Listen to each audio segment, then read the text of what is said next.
Singing by Emrani Raj.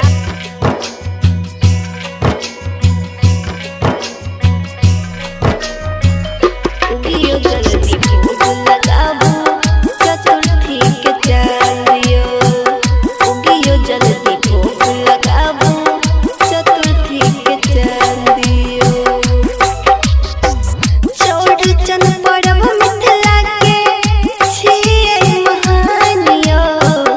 Chaurchan पर्व मिथिला के छियै महानियो।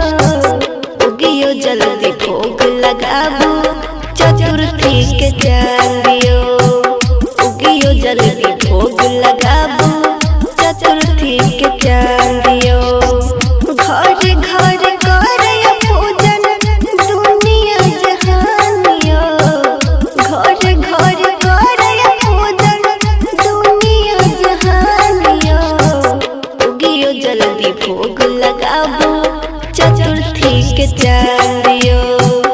उगियो जल्दी भोग लगाबू चतुर्थी के चांदियो।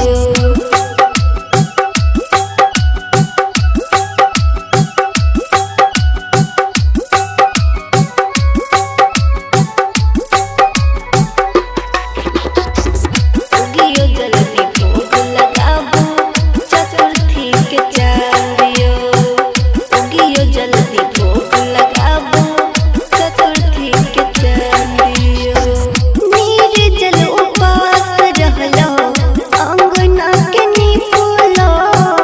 वही पर अर्पण लिखलो। वही पर अर्पण लिखलो।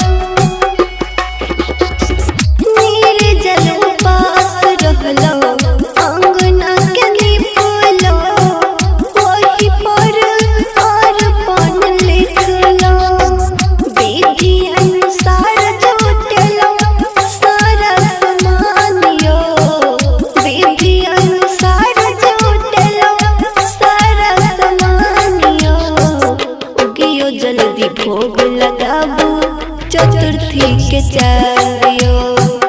उगियो जल्दी भोग लगाबू चतुर्थी के चांदियो।